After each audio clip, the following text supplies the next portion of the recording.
আমি ইলিয়াসুর রহমান জিহাদি 12 বছর বয়সে মা হারাইছি।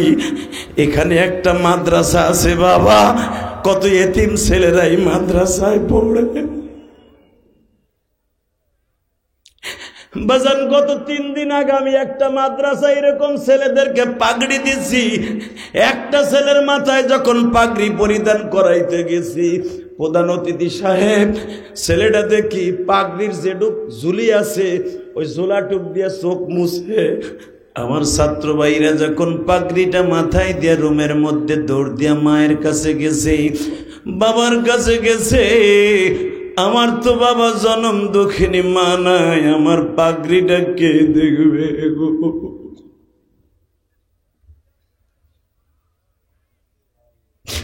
আমার পাগড়ি দেখার মতো কেউ নাই মা।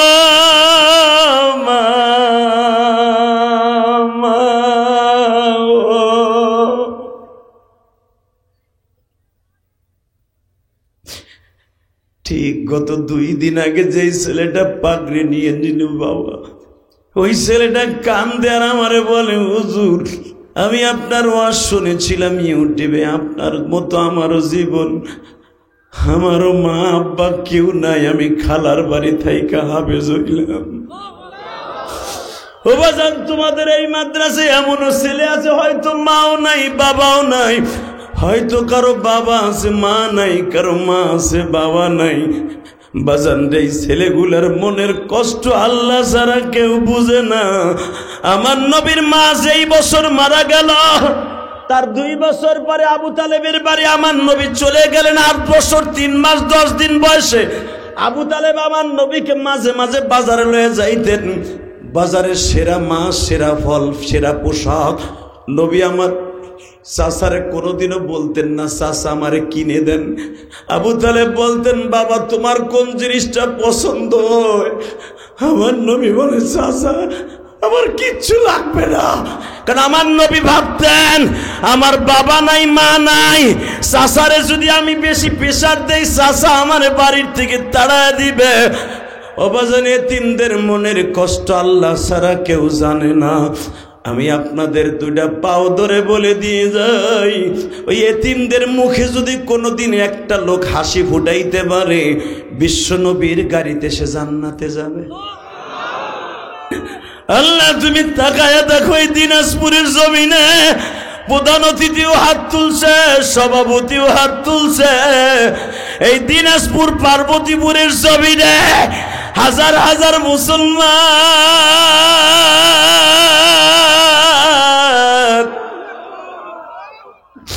কার জানো মা নাই বাবা নাই গো মালিক।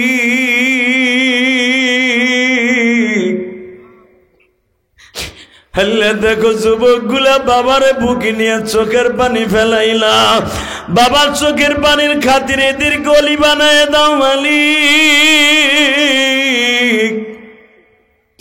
যাদের বাবা আছে তারা তো মাপ চাইলো, যাদের বাবা নাই তারা কার কাছে মাপ চাইবা? আরে এই যে দেখো মালিক, স্টেজের উপরে সব লজ্জা শরম বাদ দিও, বাবারে বুকে নিয়ে যারা কান্দে, বাইজিদ বুস্তামি 1 গিলাস পানি দিয়ে যদি ওলি হতে পারে, এই সন্তানগুলার চোখের 1 ফোঁটা পানির বিনিময়ে তুমি ওলি বানায় দিতে পারো না। যাদের বাবা নাই তারা কার কাছে মাপ চাইও?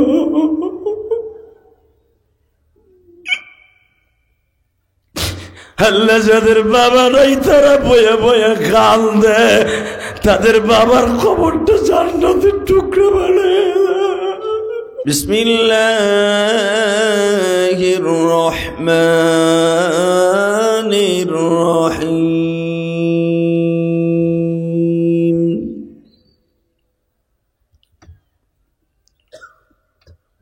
وإنك لعلى خلق عظيم.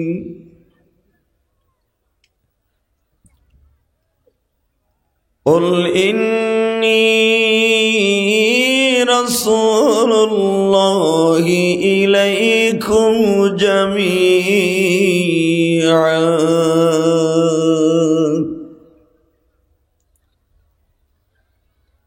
وآتينا موسى الكتاب وجعلناه هدى لبني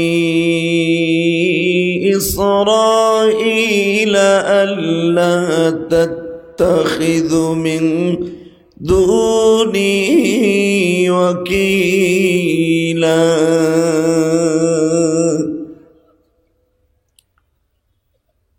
ذرية من حملنا مع نوح إنه كان عبدا شكورا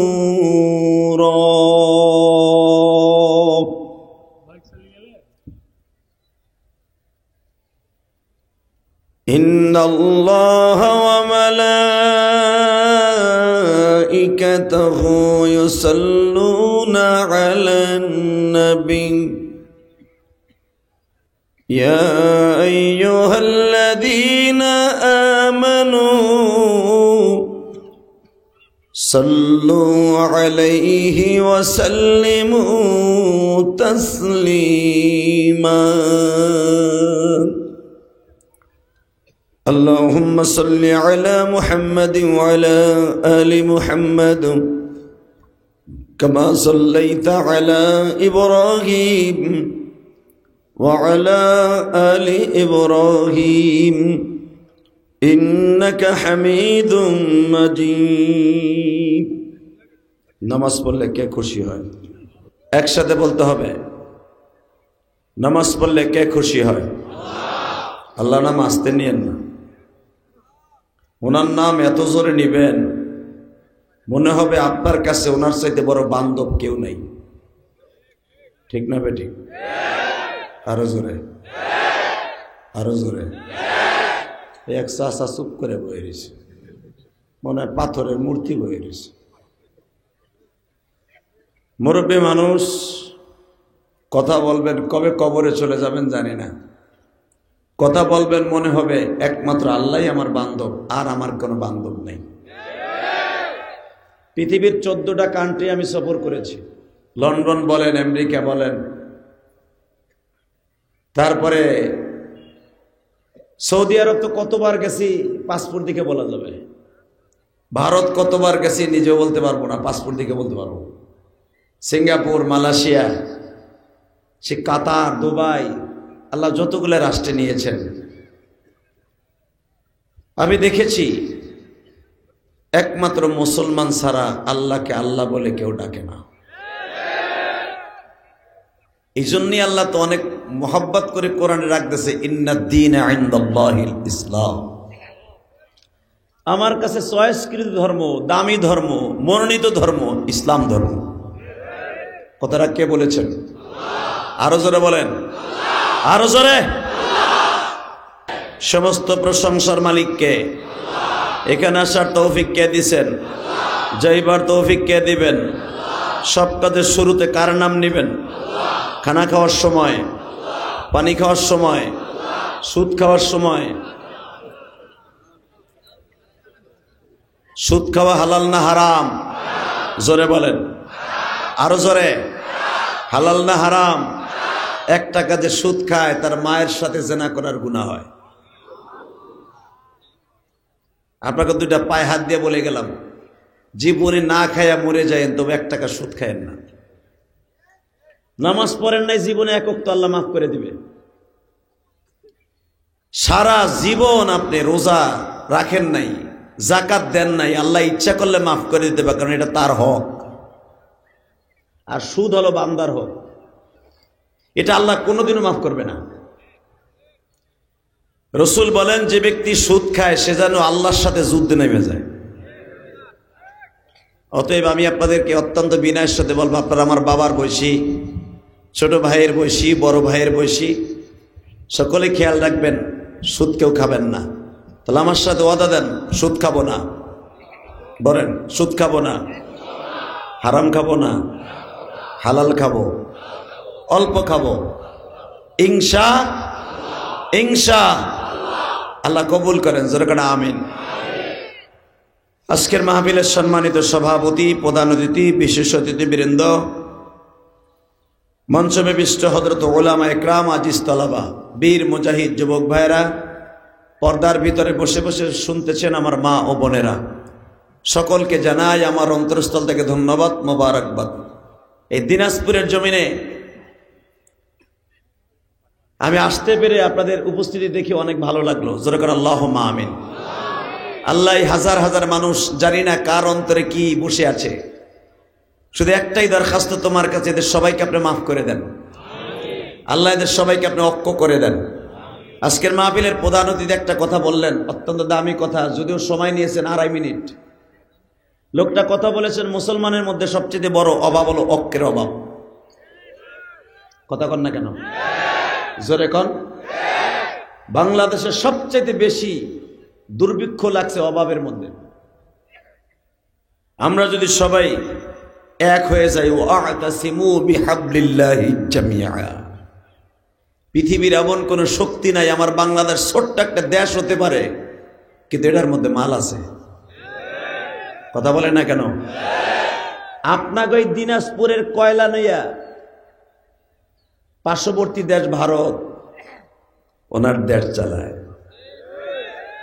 কথা কন না? আপনার দেশের কেরোসিন নিয়ে, ডিজেল নিয়ে পাশের দেশ মাতবাড়ি দেখায়। আমাদের তেল নিয়ে আবার আমাদের কারেন্ট দিয়ে আবার ডাবল টাকা আমাদের কাছ থেকে নেয়। কিছুই জানেন না আপনারা। কি জানবেন? কইতে জানবেন, আস্তে আস্তে সব জানবেন। আলহামদুলিল্লাহ বলেন। শুধু একটা কথা বলবো, আমরা যারা বসে আছি সবচেয়ে বড় অভাব হলো আমাদের অক্কের অভাব। আল্লাহ যেন বাংলাদেশের সব মুসলমানকে এক করে দেয়। জোরে কানা আমিন। আরো জোরে বলেন আমিন। আমি আপনাদের কাছে কয়েকটা প্রশ্ন করব, উত্তরটা সঠিকভাবে দিবেন। এই কোরআনটা কার? আপনি কার? আমি কার? রেজেকের মালিক কে? আপনার আমার মালিক কে? সারা দুনিয়ার মালিক কে? আল্লাহ এখনো আছে না? আছে? বিশ্বাস হয়? সবার হয়? তাহলে এখানে এমনও আল্লাহর ওলি আছে ইশারের নামাজটাও পড়ে নাই। কথা কন না কেন? আল্লাহ আছে বিশ্বাস করলাম, নামাজ পড়লাম না, তুমি মুসলমান? এই বেটা কি এর মুসলমান? দাড়ি টুপি রাখলেই তারা মুসলমান কয়? মুসলমানের মধ্যে আর কাফেরের মধ্যে পার্থক্য হলো নামাজ। বাইনাস সালাহ আল মুসলিম আল মুশরিক, বাইনাস সালাহ, পার্থক্য হলো নামাজ। তোমার নামাজ নাই, হালাল নাই, হারাম নাই, তমিজ করে নাই, 24 ঘন্টা খাও, নিশা, মিথ্যা কথা 24 ঘন্টার ভিতরে 20 ঘন্টা বলো, তুমি আবার মুসলমান দাবি করো। অতএব বলেন নামাজ আর ছেড়ে দেব না, ইনশাআল্লাহ বলেন। বলেন নামাজ পড়বো ইনশা। কে কে নামাজ পড়বেন দেখে আল্লাহকে হাত উৎস করে দেখান তো, কে কে নামাজ পড়বেন? উড়ে রাখেন। বলেন আল্লাহ জীবনে এক ওয়াক্ত নামাজ কামাই দিব না, ইনশা ইনশা। জানেন আপনি নামাজটা কত দামি? নামান হাত। যদি কোনো মানুষ এক ওয়াক্ত নামাজ সঠিকভাবে আদায় করে, আল্লাহ তার কবরটাকে জান্নাতের টুকরা বানিয়ে দিবে। জীবনে একটা ওয়াক্ত নামাজ যদি কবুল করাইতে পারেন, আর এই নামাজটা দুনিয়ায় প্রতিষ্ঠা করতে যাইয়া পৃথিবীর সর্বশ্রেষ্ঠ মানুষ আমার কলিজার নবী, সবচেয়ে দামি মানুষ, এই নামাজ প্রতিষ্ঠা করতে যাইয়া বেঈমানের হাতে থাপ্পড় খেয়েছে। আল্লাহু আকবার জোরে বলতে পারলেন? যেই মানুষটার চরিত্রের গ্যারান্টি আল্লাহ এইভাবে দিছে, আমি এক একটা আয়াত তেলাওয়াত করব, আপনি আল্লাহু আকবার দিয়ে আমার আল্লাহরে খুশি করবেন। রেডি? ওয়া ইন্নাকা লাআলা খুলুকিন আযীম।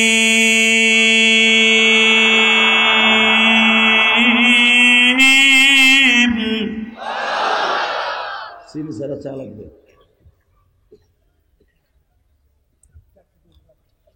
لقد كان لكم في رسول الله أسوة حسنة। الله أكبر الله أكبر। আরে ভাই, আমাদের দেশে বঙ্গবন্ধুর আদর্শের সৈনিক আছে না নাই?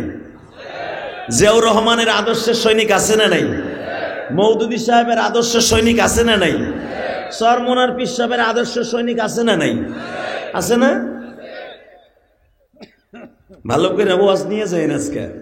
সব আমরা এক একজনের আদর্শের সৈনিক, আমরা লেখি বা বলি, কিন্তু আল্লাহ কোরআনে কয় একজনের আদর্শে আদর্শবান হতে হবে। আমি কই নাই, কোরআনে কইছে। সংবিধান তো আমরা তৈরি করছি, ওই সংবিধানের দাম চাইরা না, আল্লাহর কাছে দাম নাই। আল্লাহ যে সংবিধান তৈরি করছে ওইটাই সবচেয়ে দামি, ঠিক না বেঠিক? দেখেন আল্লাহ কোরআনে কি বলে, আমি আয়াতখানা আবার পড়ব। লাকাদ কানা লাকুম ফি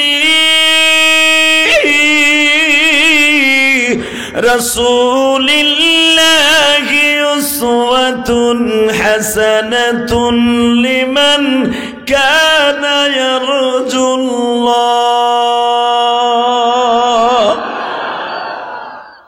কথাটা কে বলেছে? তোমার গোটা জিন্দেগি ইকুয়াপ থাকবে, মাইকেলা ইকুয়াপ। তোমার গোটা জিন্দেগি পরিবর্ধন করার জন্য পৃথিবীর কোন নেতার আদর্শ দরকার নাই। উসওয়াতুন হাসানা, তোমার নবীর উত্তম আদর্শই তোমার জন্য যথেষ্ট। কথাটা কে বলেছে? আমি বলেছি। পৃথিবীর কোন বাদশা বলে নাই, এমন একজন বাদশা বলেছে, শোনেন তার সম্পর্কে সে নিজে কি বলেন। তাবারাকাল্লাযী বিয়াদিহিল মুলক ওয়া হুয়া আলা কুল্লি শাইইন কাদির। তোর হাতে একটা সাইনবোর্ড পাইয়া, টেম্পির টিকিট পাইয়া, তোর হাতের একটা আওয়ামী লীগের বিএমপির একটা সাইনবোর্ড পাইয়া, টিকিট পাইয়া ধরারে সরা মনে করস বান্দা। আর আমি জানোস কত ক্ষমতার মালিক। তাবারাকাল্লাযী বিয়াদিহিল মুলক, সারা পৃথিবী আমার হাতের মুঠোর মধ্যে। যদি আল্লাহর বিরুদ্ধে, কোরআনের বিরুদ্ধে সে যেই হোক কথা বলে, আরে দাঁত ভেঙে ফেলবো। রাজি আছেন না নাই? কে কে রাজি আছো? আল্লাহকে দুই হাত তুলে দেখায় দাও।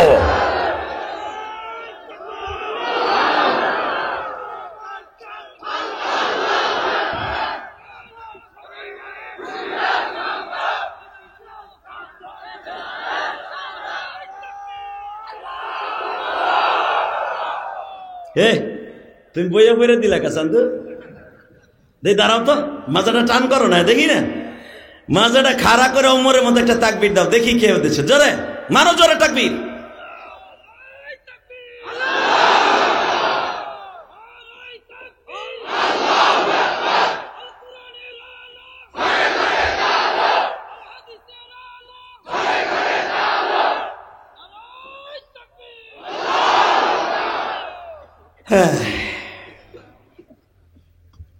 বলেন তাকবীর আমি মস্ক করাই, যেটা সাহাবা একরাম দিতেন।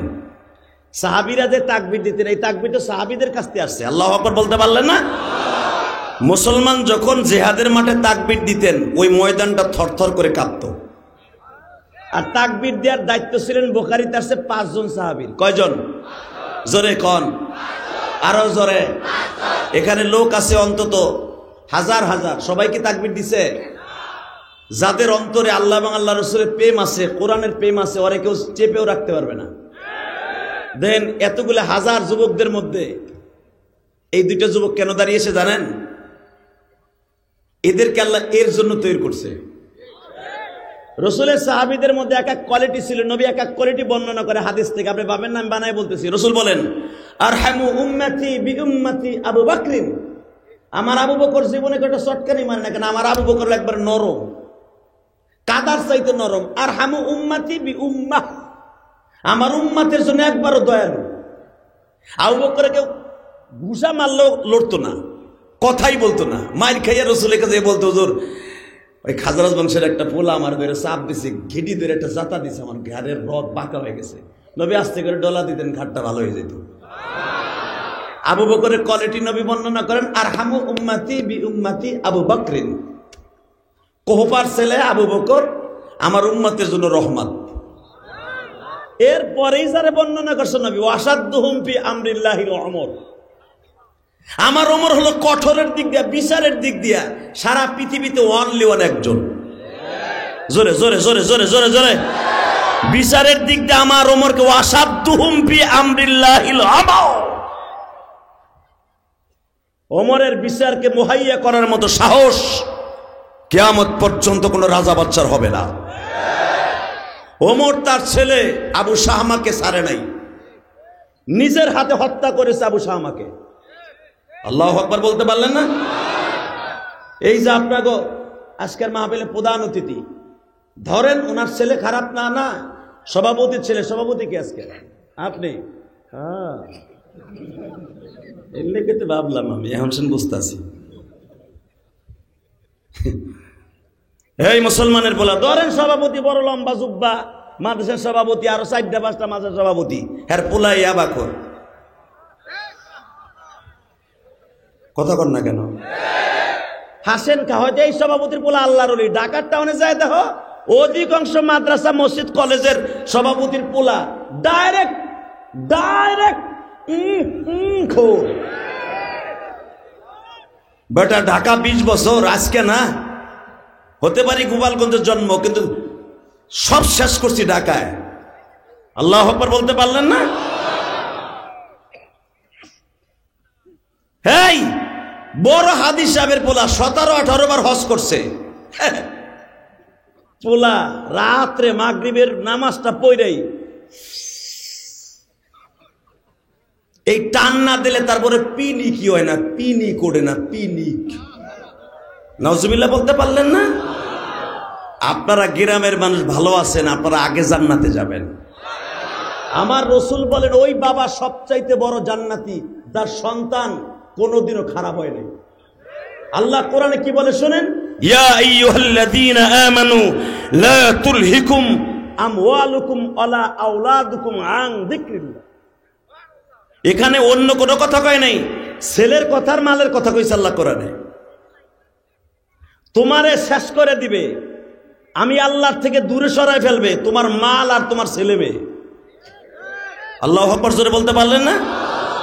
এই যে সভাপতি ব্যবসা করে, বাণিজ্য করে, প্রধান অতিথি ছেলে মেয়েকে সুখী রাখার জন্য। শুধু একটা কথা বলতে চাই, এই কোরআনটা কার? আরো জোরে। হে আল্লাহকে সাক্ষী রেখে বলছি, পৃথিবীর কাউকে ভয় করবেন না। ফালা তাখশাউন নাস ইখশাউনি। আপনি যদি আল্লাহকে ভয় করেন, কসম আল্লাহর, পৃথিবীর কোনো মানুষকে ভয় না পান, আপনি জান্নাতি জান্নাতি। আল্লাহ নিজে কোরআনে বলে ফালা তাখশাউন নাস, পৃথিবীর কাউরে ভয় করবি না, ইখশাউনি, আমারে করবি। আর আমরা ভয় পাই রব রে না র্যাব রে। কথা কর না কে? এই যে বিএমপিএল এখন মাইক্রোফোন হাতে নিয়ে কথা বলতেছে, 15 বছর মাইকের বন্ধ দূরের কথা, ওই সিপার মধ্যে খাড়ায় খাড়ায় ওয়াজ শুনে গেছে। শুধু একটা কথার উত্তর দিবেন, ক্ষমতা যত অপব্যবহার করবেন, বাড়িঘর থুইয়া জঙ্গলে ঘুমাবেন। এই আওয়ামী লীগের পাত্তি নেতা, গেটু নেতা, হিট্টু নেতা, বল্টু নেতা, গট্টু নেতা, মোট্টু নেতা সবগুলো এখন বাড়ি ছাড়া। কি লেগে জানেন? এরাই সমস্ত নেতাগুলারে বিএমপি এলাকা বাড়ি থাকতে দেয় নাই। ওরা যা করছে এইগুলা ওরা পাইতেছে। এটা আমি কই নাই, কোরআন শরীফে আল্লাহ কইতেছে, তুমি যা করবা ওইটা তুমি পাবা, তা না হলে আমি আল্লাহর ঐতিহ্য থাকবো না, তোরে ওইটা করামু, তোর ওই জুলুমের শিকার বানাবো। কথা বল না কেন? একজনরে বাড়িতে বাইর করছেন, আমি আল্লাহ তোরে দেশের বাইর করে দেব। ওই আল্লাহ এখন আছে না নাই? শোনেন, আমি কোনো দল করি নাই, কোরআন হাতে নিয়ে বলছি। হতে পারে আমি গোপালগঞ্জের সন্তান, আমি কিন্তু দল করি নাই। আমি জানি বাংলাদেশের দল এটা রসুলের আদর্শের দল না। হ্যাঁ, তবে একটা দলকে আমি ভালোবাসি, কোরআনের বিরুদ্ধে যদি কেউ কথা বলে জেল হবে, ফাঁস হবে, ফাঁসির মঞ্চে হাসতে হাসতে ঝুলবো, ওই বেঈমানরে বাংলার জমিনে ছেড়ে দিব না। কথা রাজি আছেন না নাই? মা আসো, আসো শোনা। তোমার নাম কি মা? আমার মা বোনেরা যারা মহিলা প্যান্ডেলে আছেন, ফাতেমা নামে ছোট্ট একটা আমার মা, এখানে স্টেজে আছে, মনে হয় ওর মাকে হারিয়ে ফেলেছে। ওর মায়ের সাথে হয়তো, তোমার আম্মু ওখানে আছে মা? তুমি ভয় পেলো, তোমার আম্মু আছে, তোমার আম্মু আছে তো, আছে, তোমার আম্মু আছে মা। ফাতেমার মেয়ে ফতেমার মা যদি আশেপাশে থাকেন, আমার বোন, আপনার মেয়েটা স্টেজে আমাদের পাশে আছে, ওকে নিয়ে যাবেন। তুমি কাঁদবে না, তুমি এখানে দাঁড়াও, তোমার আম্মু আসবে, তুমি ভয় পেও না, খবরদার মা, তুমি বসো, তুমি ভয় নাই। আলহামদুলিল্লাহ বলেন। এই মেয়েটার যদি আমি জোরে একটা ঝাড়ি দিতাম, ও কাঁদতো, আমার গুনাহ হইতো। কারণ ওর যে দাম, ওই দাম আমার না, এই প্রধান অতিথিরও না। আপনি জানেন, এই মেয়েটা নিষ্পাপ, যদি এখন মারা যায় ও ডাইরেক্ট জান্নাতে চলে যাবে। আর আমি ইলিয়াসুর রহমান জিহাদি আমার গোটা জিন্দেগীর হিসাব না দেয়া পর্যন্ত, ইয়াউমা নাহশুরুল মুত্তাকিনা ইলার রহমানি আবদা, আমার জীবনের একটা হিসাব নিকাশ না দেওয়ার আগে আল্লাহ আমাকে একটা সেকেন্ড অগ্রসর হতে দিবে না। এই প্রধান অতিথিকে একটা সেকেন্ডের জন্য লড়তে দিবে না, তার হিসাব না বুঝাই দেওয়া পর্যন্ত। কি ভাবতেছেন আপনি? কিন্তু এই মেয়েটা চির জান্নাতি, আলহামদুলিল্লাহ বলেন। আজকে আপনাদের মাহফিল পুরা পরিপূর্ণ, প্রধান অতিথিও আসছে, সভাপতিও বসে আছে অনেক আগের থেকে, সব অতিথিরা বসে আছে, এরা সবাই ভদ্র মানুষ, আলহামদুলিল্লাহ বলেন। আমি প্রধান অতিথির বক্তব্যে বুঝতে পেরেছি উনি একজন শিক্ষিত মানুষ, ভদ্র মানুষ। কারণ কি জানেন, এই 26 বছর তো অতিথি নিয়ে খেলাধুলা করি আমরা, কথা পড়লেই বুঝতে পারি কে ভদ্র কে অভদ্র, কে উচ্ছৃঙ্খল। মাইক্রোফোন হাতে নিয়ে যারা দেখবেন 15 মিনিট খালি আর বক্তব্যই দেয়, তখন মনে করবেন আল্লাহর ওলি, খুব আল্লাহর ওলি। কিন্তু আপনাদের প্রধান অতিথি আমাকে চয়েস করেছি, আলহামদুলিল্লাহ বলেন। আমিও তাকে চয়েস করছি, আল্লাহ তাকে আপনি চয়েস করবেন। আপনাদের সভাপতিকেও আমি চয়েস করেছি, উনিও আমাকে চয়েস করেছেন। আপনারা চয়েস করলি হয় ইনশাল্লাহ বলেন তো। যারা দাঁড়িয়ে আছেন বসবেন কি একটু? বসে পড়েন, কলিজার ভাইরা আমার বসেন, বসে পড়েন, সবাই বসেন। আল্লাহু আকবার জোরে বলেন তো, বলেন তো। এই জমিনের মালিককে? ওই মালিক বলেছে তোমার গোটা জিন্দেগির মডেলটা হবে তোমার নবীর আদর্শে। কে বলেছে? জোরে বলেন, আরো জোরে। এই আল্লাহর কসম করে বলছে, যদি জীবনে একটা দিনের কোনো ইবাদত আসমানে নিতে পারেন, আপনার জীবনটা হয়ে যাবে জান্নাতের টুকরা। আমার সাথে এই বছর প্রধান অতিথি সাহেব মুখলাসুর রহমান সাহেব, না মুখলাসুর রহমান সাহেবের কাছে বলে যাই, সভাপতি সাহেব আছেন, আমার সাথে হজের সফরে একজন লোক আসিল, আমি তো সাথে লোক নেই না, তো আমার বিমানে একসাথে দেখি আমার পাশের সিটের সামনের সিটে বসা আল্লাহর বান্দা এহরামের কাপড় লাকেজে তুইয়া বিমান উঠছে, হেজাবে মক্কায়। লাকেজ তো পাবে হে জেদ্দায় যাইয়া, কিন্তু এহরামের কাপড় তো পড়তে হবে ইয়ালামলামের আগে, অর্থাৎ জেদ্দার থেকে প্রায় 160 কিলোমিটার আগে আপনার এহরাম বাঁধতে হবে। এটা হলো আমাদের দেশের এটা হলো ফরজ, এহরাম বাঁধতেই হবে। আপনি জেদ্দায় দিয়ে এহরাম বাঁধলে কাজ হবে না, আপনার উমরা বাদ। এখন কি করি কোন? হালাকি এই লোকটা একজন স্কুলের টিচার ছিলেন, শিক্ষিত মানুষ। এখন দেখি যখন তার কোনো এহরাম দেখি না, আমাদের হাজিদের সবাই এহরাম বান্দা, এই কোরআন হাতে নিয়ে বলছি। যখন আমি বললাম হাজি সাহেবরা বিমানেই বলে দিচ্ছে, আর এহরাম বাড়ার মেকাত আমাদের আর মাত্র আধা ঘন্টা পরে মেকাত অতিক্রম করবো আমরা, এভাবে বিমানে বলে দেয়। ইংলিশে বলে, বাংলায় বলে, আরবিতে বলে।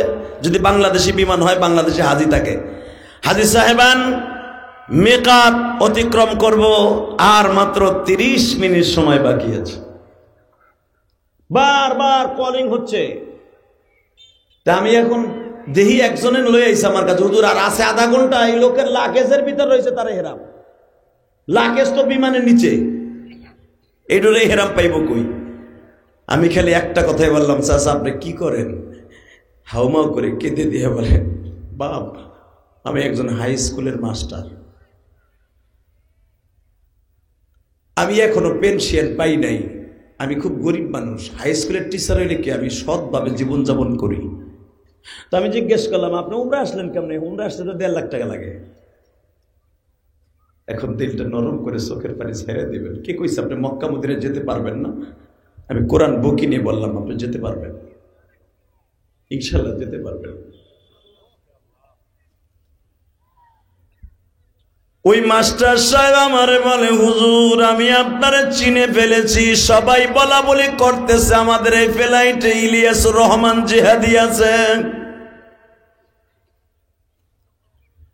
হুজুর আমি আপনারে মনে মনে খুঁজতেছিলাম, আমার দুটা এহরামি লাকেজের মধ্যে, আমি বুঝতে পারি নাই, আমার মুআল্লিম আমারে বলে নাই এহরাম পরে উঠতে হয়। আমি বললাম, বাজান আপনি কি প্রথম মক্কায় যাবেন? কয় হ্যাঁ। সঙ্গে সঙ্গে আমার মাথা এখন ঘুরাইতেছে, এহরাম পাবো কই? আমি দাঁড়িয়ে একটা এলান করলাম, আমার কাছে এহরাম নাই যে আমি চাচারে দিব। আমি এলান করলাম, হাজী সাহেব বাজানরা, আমার এই বাবা তার ছেলেরা মক্কা মদিনায় থাকে, বাপরে উমরা করাইতেছে।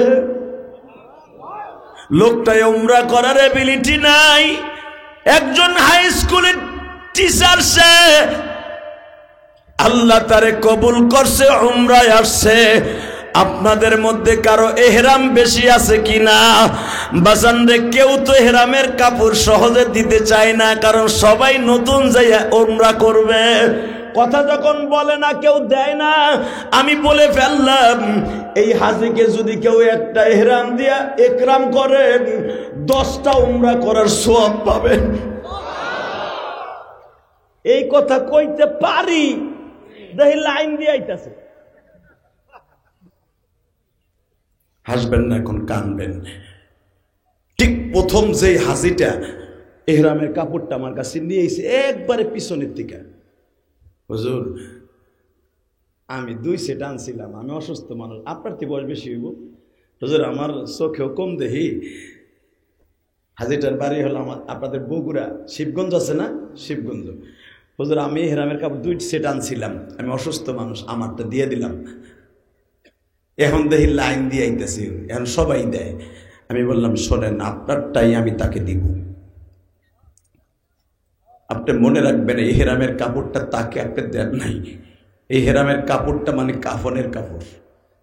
এই কাপড়টা বেশি দাম না, কিন্তু এই কাপড়টা জান্নাতের 1 নম্বর পতাকা। জোরে জোরে জোরে জোরে জোরে। কেউ যদি সাদা কাপড় ছাড়া অন্য কোনো কাপড় পরিধান করেন এহরামের ভিতরে, এটা মাকরু হবে। তাহলে বোঝা গেল, মৃত্যুর সময় যেই 3খানা কাপড় আপনার আমার শরীরে লাগাবে, এটাই হলো হাজিদের জন্য 1 নম্বর ইউনিফর্ম। বাজান রে, হাজির আমি হেরাম পড়িয়ে দিলাম। যত সময় পর্যন্ত হাজি জেদ্দা বিমান বন্দরে ল্যান্ড না করছে, আমার কপালে চুমা দেয়, হাতে চুমা দেয়, আমার বুকের মধ্যে চুমা দিয়া বলে, জিহাদি সাহেব,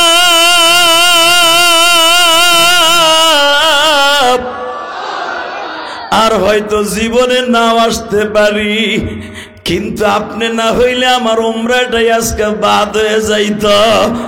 লোকটা পুরাটা রাস্তা গুনগুন করে কাঁদতে কাঁদতে যায়, আমার মালিকরে বুঝাইতেছে, মালিক তুমি আমার মতো গরিবরে কবুল করছো, আল্লাহ আমার মতো যারা আছে তাদের সবাইকে একবার হলো এহরামের কাপড়টা পরাইও। বাজান আমি আপনাদের 2টা পাও ধরে বলে দিয়ে যাই, এহরামের কাপড়টা যদি জীবনে কেউ একবার শরীরে পরিধান করে, আমার নবী বলেন এহরামের কাপড়টা পরার সঙ্গে সঙ্গে, লাব্বাইক বলার সঙ্গে সঙ্গে তার জীবনের সব গুনাহ মাফ হয়ে যায়। আল্লাহ তোমার নবীর পাশে একবার যাওয়ার তৌফিক দান করো, জোরে কোন আমিন। ঠিক আমার নবী এক এক সাহাবীর কোয়ালিটি বর্ণনা করছে, এবার আওয়াজ দিয়েন, ওয়া আশাদ্দুহুম বি আমরিল্লাহিল ওমর। আমার ওমর ছিল বিচারের দিক দিয়ে পৃথিবীর শ্রেষ্ঠ। ও হায়ান উসমান, আমার ওসমান ছিল 14 বছরের কুমারী মেয়ের মতো লজ্জাশীল। এরপরে আসেন, ওয়া আখদাহুম আলী, ওয়া আখদাহুম আলী, আমার আলী ছিল আসাদ্দুহুম আসাদুল্লাহ ওয়া আসাদ রসুলি, আমার আলী হলো আমার বাপ, আমার আল্লাহর বাপ। আল্লাহু আকবার জোরে বলেন তো। তো 5 জন সাহাবী তাকবীরের ধ্বনি দিতেন, কয়জন? এটাই বুঝাবার জন্য এত কথা বললাম। তার ভিতরে প্রথম তাকবীর দিতেন হযরত আলী। এই আওয়াজে হইল না। আমি আবার বলছি, দ্বিতীয় নম্বরে তাকবীর দিতেন হযরত তালহা ইবনে জুবায়ের। তালহা ইবনে জুবায়েরের গলায় আল্লাহ এত আওয়াজ দিয়েছিলেন, উনি যদি আওয়াজ দিতেন 1,00,000 মানুষ থাকলে সবাই একরকম শুনতেন। তৃতীয় নম্বরে তাকবীর দিতেন হযরত ওমর। হযরত ওমরের তাকবীরের খবর আপনারা জানেন। খায়বারের যুদ্ধে যখন আমার নবী একাধারে 19 দিন পর্যন্ত যুদ্ধ করে, 19 দিন পর্যন্ত যুদ্ধের ফলাফল কোনো কিছু আসে না। বেঈমানগুলা যুদ্ধের মাঠে নামে, আধা ঘন্টা মাঠে থেকে ডালসর কিনে আবার কামুজ দুর্গটা লাগাই দিয়া বয়ে থাকে। নাউজুবিল্লাহ বলেন না। মুসলমান যুদ্ধের মাঠ থেকে ঘুরে ফিরে চলে আসে, যুদ্ধ আর হয় না। বিশ্বনবী দীপ্ত কণ্ঠে বলে দিলেন, আগামীকালকে আমি একজন সেনা প্রধান নিযুক্ত করব, যেই সেনা প্রধান ওদের কামুজ দুর্গকে ভেঙে হলেও বিজয় ছিনে আনবো। আল্লাহু আকবার জোরে বলেন তো দেখি। আমার বিশ্বনবী বললেন, আগামীকালকে সকালবেলা ফজরের পরে আমি একজন সেনা প্রধান নিযুক্ত করব।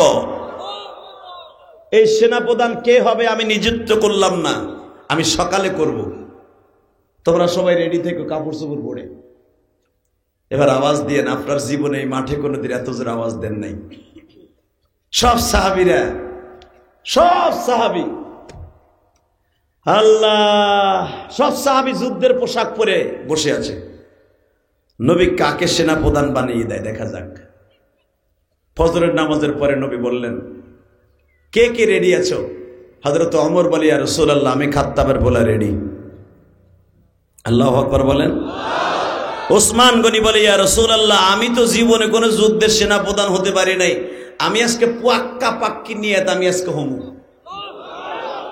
হযরত আবু বকর বলে, আমারে খালি সারা জীবন আপনারা ডাবাই রাখলেন, খালি কোন আর হাম উম্মতি বি উম্মতি আবু বকরিন, আমার আবু বকর মারি করতে পারে না, ও উম্মতের রহম, আমি আজকে সেনা প্রধান হব।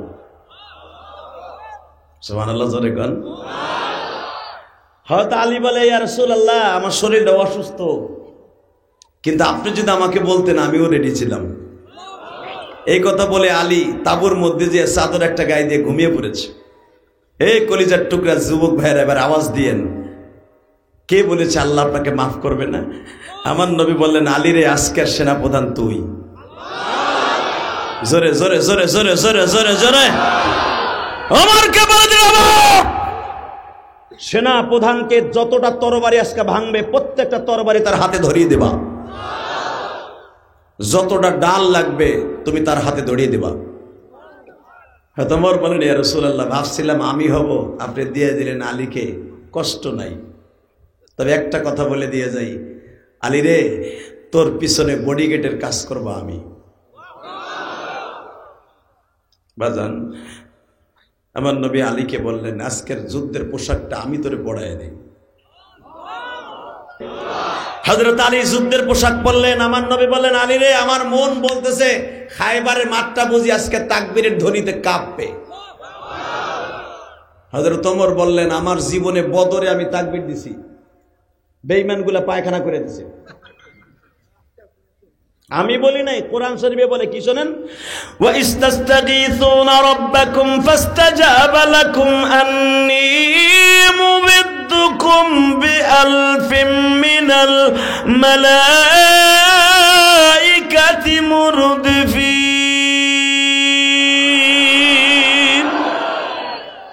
আলীর মতো হয় নাই। আমার আল্লাহ যখন এই আয়াত নাযিল করলেন, ও নবী, যুদ্ধের মাঠে আপনার সাহাবীরা তাকবীরের ধ্বনি দিয়ে দাঁড়াবে, আমি আপনাকে 1000 ফেরেশতা প্রেরণ করে দিব। এখনো পর্যন্ত মুসলমান যদি রাস্তায় দাঁড়িয়ে যায়, এই যে সাইফুল ইসলাম আলিমকে যেই আকাডার গোষ্ঠী হত্যা করলো, 30 তারিখ, এই মাসের গত মাসের 30 তারিখ আপনারা দেখেছেন ফেসবুকে, পেপারে, মানিকগঞ্জে একজন আলেম ইসকনের বিরুদ্ধে কথা বলার কারণে ওই আলেমকে একজন নেতা, বিগত সরকারের একজন নেতা লাফ দিয়ে দাঁড়ায় প্রতিবাদ করেছে, তাকে মারার জন্য চটে উঠছে। ওই আলেমের সাথে পারে নাই, কারণ আমি জানি এখানে এমন কোনো কুতুব নাই, আমি হতে পারি একা আসছি, আমি আপনাদের মেহমান, যদি আমার উপরে কেউ সইটে আসে প্রধান অতিথি ওর দাঁত দুধ ভেঙে ফেলাইব, কেউ না বাংলা সভাপতি ওরা লাইট দিয়ে পিটাইব। কথা বল না কেন? কারণ আমি আপনাদের চিফ গেস্ট, আমি আপনাদের মেহমান। ওই বক্তার সাথে পারে নাই ওই মাদ্রাসার হুজুরের রাত্রে ধরে নিয়া মধ্যযুগ ভাবে এমন মাইল মারছে সভাপতি। আপনারা দেখেছেন পেপারে, দেখছো না তোমরা? এখনো পর্যন্ত বলবো, যারা বাংলার জমিনে আলেম ওলামার বিরুদ্ধে এইভাবে এখনো ষড়যন্ত্র করে, আলেমদের গায়ে হাত দেয়, ওর হাত ভেঙে দেওয়া হবে। দিনাজপুরের মুসলমান রাজি আসো না নাই? শুধু একটা কথার আওয়াজ দিবা, কোন আলেমকে যদি একটা বার তরসারিং করা হয়, মানসিক হোক শারীরিক হোক, ওর হাত বাংলার জমিনে আস্থা রাখতে দেওয়া যাবে না, যাবে না, যাবে না। কে কে রাজি আসো? আল্লাহকে তো হাত তো দেখায় দাও।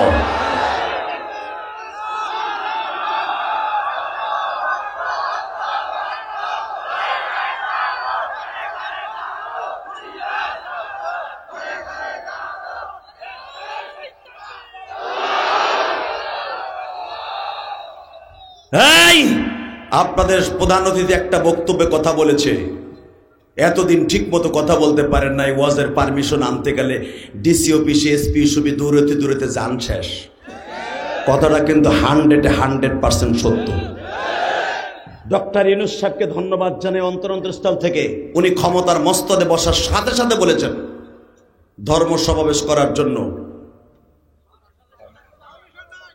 শুধু তাই না, আজকে যখন আমি বিমানবন্দরে নামছি, প্রধান অতিথি সাহেব, আর্মিরা তো এখন বিমানবন্দরে থাকে, আর্মিদের সোলজার আমারে বলতেছে, এডুকেশনাল অফিসার বলতেছে, জাদি ভাই আমি আপনার অনেক বক্তা, আপনার মায়ের ওয়াজ করেন, আমার খুব ভালো লাগে। কম তো এখন তো আপনি বাংলাদেশের প্রফেশনাল 5 জন বক্তার ভিতরে একজন, বলেন তো এখন কেমন লাগে? আর্মি আমারে বলতেছে, এই কোরআন ধরে বলছে, আল্লাহর কসম। আর্মি এডুকেশনাল অফিসার আমাকে বলতেছে, বলেন তো এখন আপনি ওয়াজ করেন, কোনো ভয় আছে? আমি বললাম ভাই ভয় আছে না, আপনি ভালো জানেন। আমরাও চাই আপনারা বুক ফুলাইয়া কোরআনের কথাগুলো বলেন। বুকটা ভরে গেল, বিশ্বাস করেন, এই কোরআন হাতে নিয়ে বলছে, বুকটা ভরে গেল আর্মি অফিসারের কথাটা শুনে। আমরাও চাই আমাদের ভিতরে ভিতরে কথা হয় যে আলেম উলামা, আমরা হয়তো জেনারেল নিয়ে লেখাপড়া করছি, তারা যদি চাপানো আগুনের মতো কোরআনের আগুন নিয়ে বসে থাকে, তাহলে এই দেশে আগুনের, কোরআনের, জাহান্নামের কথা, জান্নাতের কথা কে বলবে? জিহাদের কথা কে বলবে? আপনারা যে এখন ওপেনলি বলতে পারতেছেন, এখন কেমন লাগে? আমি বললাম আলহামদুলিল্লাহ, সুম্মা আলহামদুলিল্লাহ, সুম্মা আলহামদুলিল্লাহ। আপনাকে ওয়াজে আসার সময় এই আজকের ঘটনা, আপনাকে সৈয়দপুর বিমানবন্দর আলহামদুলিল্লাহ বলতে পারলেন না? কষ্ট হইতেছে? আর মাত্র 10 মিনিট কথা বলবো। 10 মিনিট। কয়টা বন্ধু চলবো? 12টা। তবে একটা শর্ত আমি করব, যে উঠবে আর লুঙ্গি টেনে ধরবেন, সে যেই হোক, পায়জামানার লুঙ্গি টেনে ধরবেন। কিন্তু আমার বাবার বয়সের লোক হলে চাচা যাইতেছে কিছু কবেন না, কারণ আমার চাচা খুব অসুস্থ মানুষ, আলহামদুলিল্লাহ বলেন। যুবক যেটা যাবে, আর লুঙ্গের পেন্টু কেমনে লয়ে যে খালি দেখাই দিবি। সভাপতি সাহেব এই ওয়াজ করছিলাম গাজীপুর 2013 সালে, বলছি যে উঠবে আর লুঙ্গি টেনে ধরবেন। এক চাচা লাভ দেখার বাপ খালি উঠালো, খালি উঠুক। আলহামদুলিল্লাহ আমার বাজানরা ইসলামের প্রতি অনেক দুর্বল, আমার দাড়ি বেঁকা বাজানরা কোরআন হাদিসের কথা শোনার জন্য পাগল। এদের পায়খানা প্রস্রাব যতটুকু সময় সাইফে রাখতে পারে, ওই যে ডিজিটাল যেগুলো ফেসবুকের পার্টি, কথা কর না কেন? তো ইন্দিমিন টাইমে চাচায় বলছে রাত ভর চলবো। আমি বললাম যে উঠবে লুঙ্গি টেনে দেবেন। ঠিক আছে। 10 মিনিটও যায় না, এক পোলা উঠে হাঁটা দিছে। পাশে এক চাচা ছিল, থাবা দিয়ে কই যাস কই? ইন্ডিয়ান পলিস্টার লুঙ্গি গেছে খুইলা। পাঞ্জাবি না থাকলে বর্ডার মর্ডারকে ঠিক থাকতো, কইতে কই যাইতো গা। যুবক টানে উপরের দিকে আর বুড়া টানে নিচের দিকে। নিচের শক্তি বেশি বেড়ে বহাই হেলাইছে, এদের বহাই উঠলি কে লাগছে মারা পানি। আর 10 জনে কইতে উঠলি কে? ওদা দিশটা উঠবি না? ওই টাননি দেখে এক বুড়া চাচা আমার মাছ সামনে বহা হের পোষা পাইছে আধা ঘন্টা আগে, এই চাচার মতো বয়স। হে ওই যে এক টান দেখছে, এখন আর প্রস্রাবের কথা হে ভুলে গেছে গা। কিন্তু ভাই 10 মিনিট পরে তো প্রস্রাবে খালি গুতাইতেছে, গুতাইতে উঠ উঠ উঠ, প্রস্রাবে কি আর হুনে যে কি। চাচায় চিন্তা করে আমি যদি এখন ঘেরের মধ্যে মারি,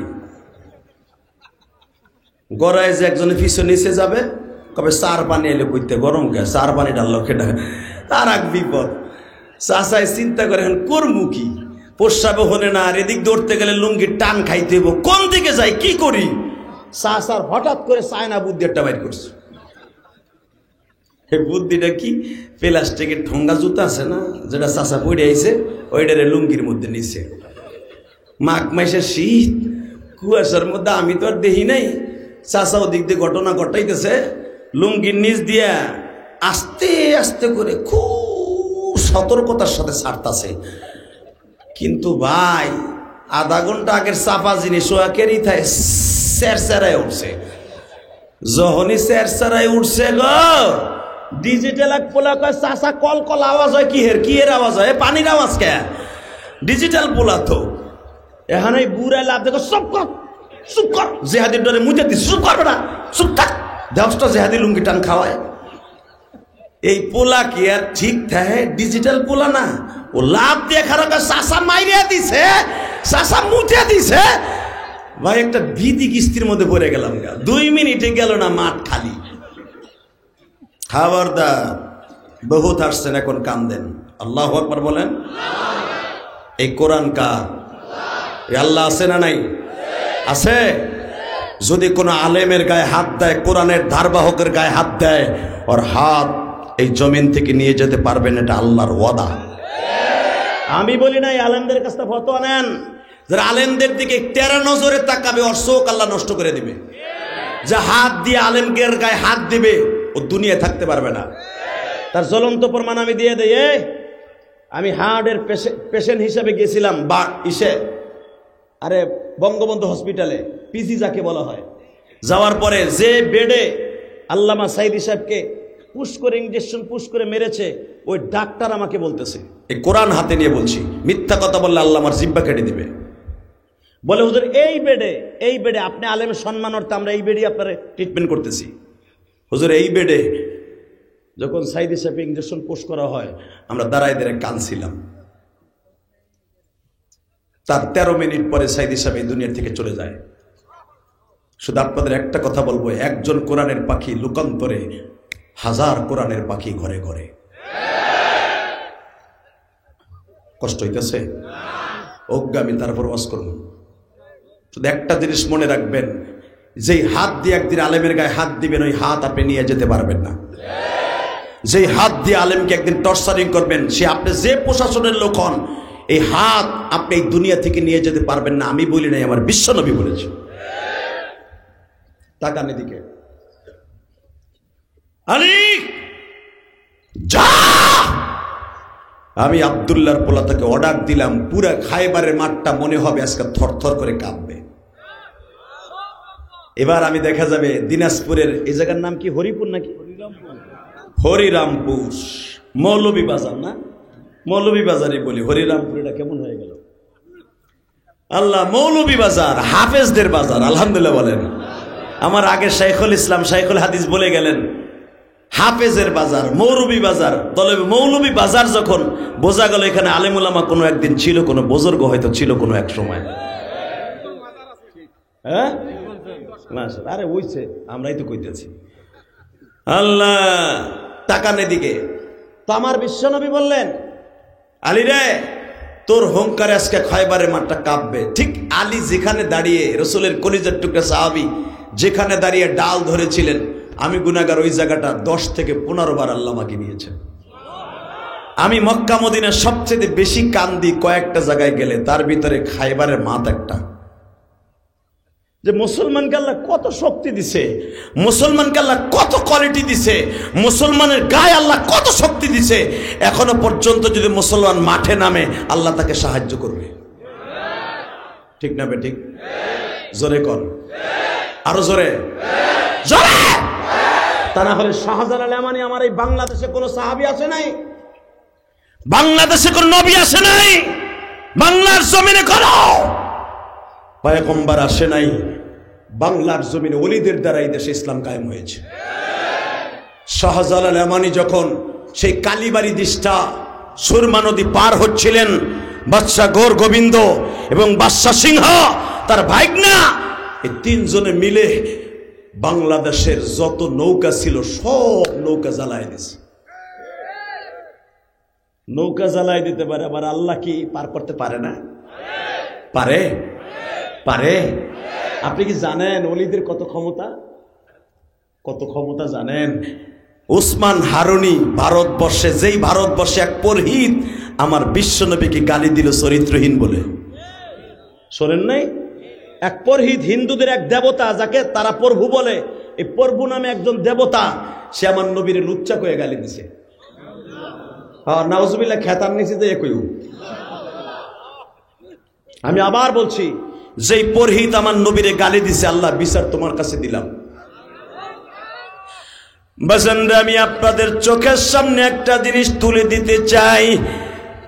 ওই মোদি সাহেবকে বলবো, আপনি দেশ চালান, আমরা কোনোদিন আপনার ধর্মের বিরুদ্ধে কথা বলবো না, কিন্তু আমার কলিজার নবীকে নিয়ে কথা বললে আমাদের মুখ আর বন্ধ থাকবে না, আমাদের মুখ বন্ধ থাকবে না, আমাদের মুখ বন্ধ থাকবে না।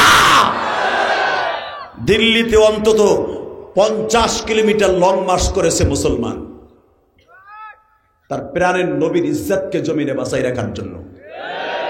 আমরা তো আজও পর্যন্ত কোনো দেবতাকে নিয়ে কথা বললাম না, আলহামদুলিল্লাহ বলেন। আপনি কি জানেন আমার এই নবী জীবনে একটা উক্ত খাবার উম্মতরে রাইখে জান্নাতের খাবার খায় নাই? বাজান, এই মানুষটা জীবনে পুরোটা রাত্র বিবিদের কাছে কাটায় নাই, শুধু উম্মতের জন্য সারা রাত কাঁদত। এই হিন্দুরাও তো আমার নবীর উম্মত, খ্রিস্টানেরাও আমার নবীর উম্মত, কিন্তু কেন তারা বুঝে না আমার নবীকে কেন গালি দেয়? বাবা, ওয়া ইন্নাকা লাআলা খুলুকিন আযীম, শুধু একটা আয়াতের তেলাওয়াত তাফসীর করে বিদায় নেই। আবার নবীর মতো সুন্দর চরিত্রের মানুষ এই পৃথিবীতে আল্লাহ কাউরে বানায় নাই।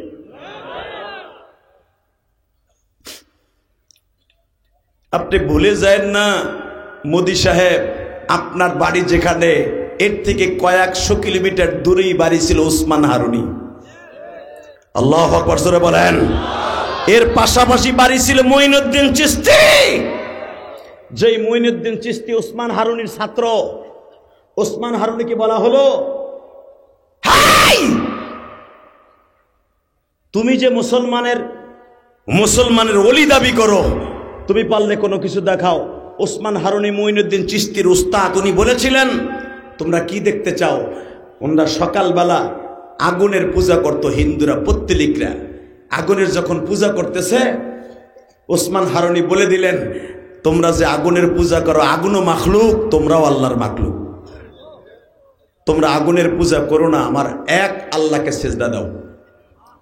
সঙ্গে সঙ্গে হিন্দু পত্তলিকরা বলে ফেললো, আগুন যদি মাখলুক হয় আর আমরাও যদি মাখলুক হই, তাহলে তুমিও তো মাখলুক, পারলে আগুনের মধ্যে নামো তো দেই, একটু আগুনের মধ্যে তুমি যাও তো দেখি তোমার আগুনে পোড়ায় কিনা। আল্লাহর কুতুব বললেন, তোমাদের এতটুকু আগুন আমায় হাত দিতে পারবে, এতটুকু গর্তে, এই এতটুকু গর্তে আমি কেন নামবো? তোমরা পারলে আমাদের জাতির পিতা ইব্রাহিমকে যেরকম আগুনের মধ্যে ফেলেছিল, পারলে ওইরকম আগুনের বড় একটা কুণ্ডলী বানাও। এক সপ্তাহ পর্যন্ত, এই রবিবার থেকে নিয়ে আর এক রবিবার পর্যন্ত তারা আগুন জ্বালিয়েছে। এবার আওয়াজ দিবেন, জীবনে কোনোদিন আওয়াজ দেন নাই। ওসমান হারুনি, এই যে বর্তমান সরকারের পাশের দেশের বাড়ি ওসমান হারুনি, ওসমান হারুনি বললেন, আমি আগুনের মধ্যে নামলে তোমরা আমাকে কি দিবা? বলে, আমরা যত হাজার হাজার হিন্দু আছি মুসলমান হয়ে যাব। আরো জোরে বলেন, আরো জোরে বলেন। যেই পত্তলিক বলেছিল আগুনে মাখলুক, আমিও মাখলুক, পারলে তুমি একটু নামো তো আগুনের মধ্যে। আল্লাহর কুতুব বললেন, তুমি পারলে আমার এক বদ্দি পানি এনে দাও। ওই হিন্দুদের যাযাবরকে বলতেছে, এক বদ্দি পানি এনে দাও। উনি এক বদ্দি পানি এনে দিলেন। আল্লাহর কুতুব ওই আগুনের কুণ্ডুলির পাশে দাঁড়িয়ে ওযু করলেন। ওযু করার পরে তসবিহটা হাতে নিলেন, চোখটা বন্ধ করলেন, আল্লাহকে ডেকে ডেকে বলেন, আল্লাহ আমার জাতির আব্বা, মুসলমানের আব্বা, মিল্লাতা আবিকুম ইব্রাহিম, আমার আব্বা জান যদি আগুনের মধ্যে নামতে পারে, তার সন্তান কেন পারবে না? জোরে জোরে জোরে জোরে জোরে জোরে বাজান রে। আমার বিশ্ব নবীর হাদিস বরাত দিলেন, বেঈমান আবু জেহেল বহুতবার আমার নবীর আগুনের চাপা দিতে চেয়েছে, আমার নবীর একটা পশমও পড়ে নাই গো বাজান। উসমান হারুনি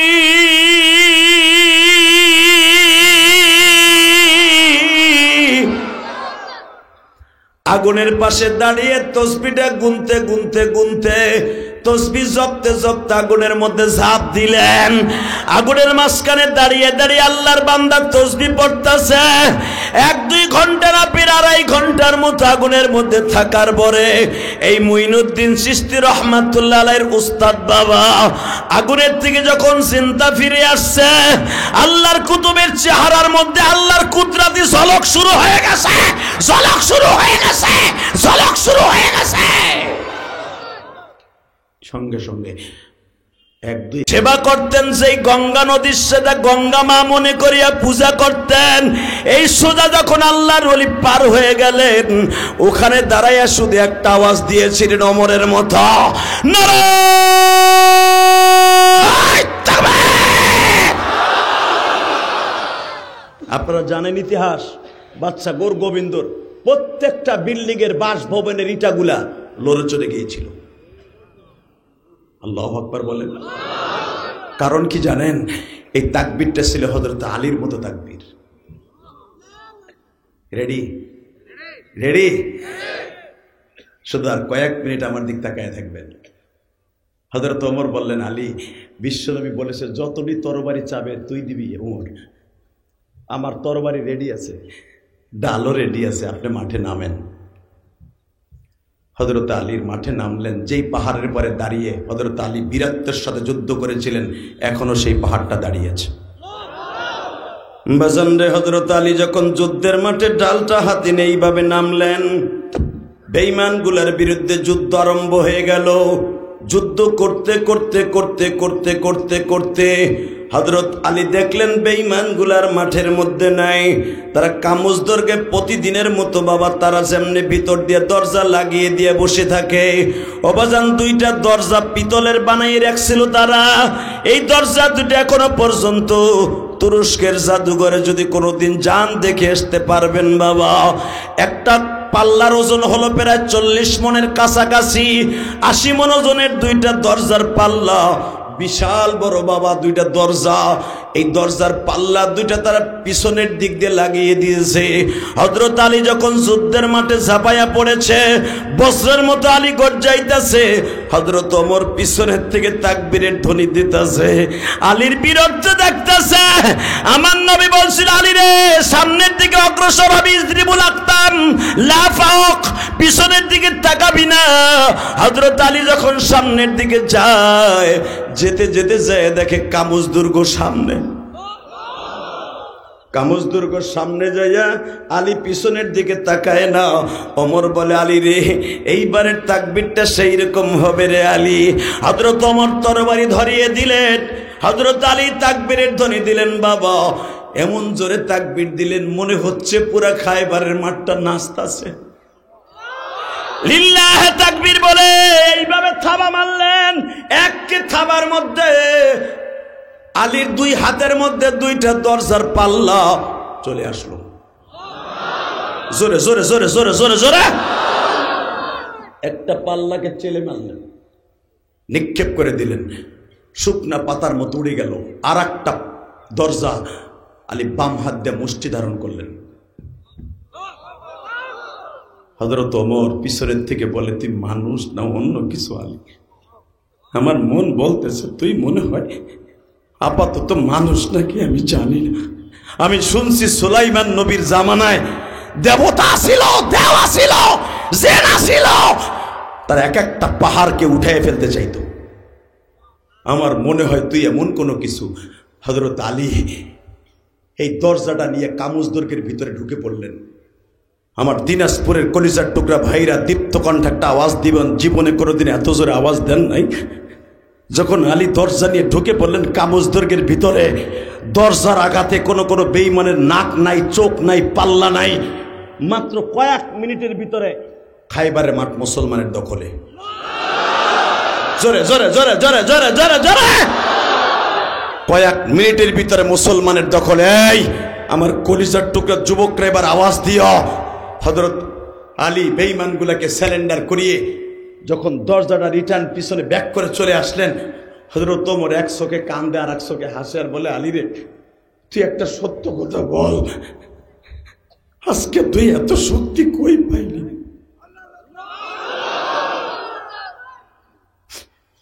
হযরত আলী বলেন, কিতাবুল মাগাজির মধ্যে দেখবেন, বুখারীতে আসছে, হযরত ওমর থেকে বর্ণিত, বাবা আব্দুল্লাহ ইবনে সামেদ থেকে বর্ণিত, অন্তত 17 থেকে 18 জন সাহাবী থেকে বর্ণিত। হযরত ওমর বলে, আলী রে,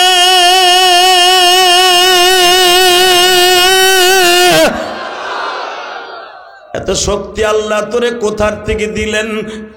আলী বলেন, কই শক্তি, আমি তো মনে করছি এই যে দরজা যে হাতে নিয়েছে, আমার কাছে মনে হয়েছে 3 কেজি 4 কেজি ওজন।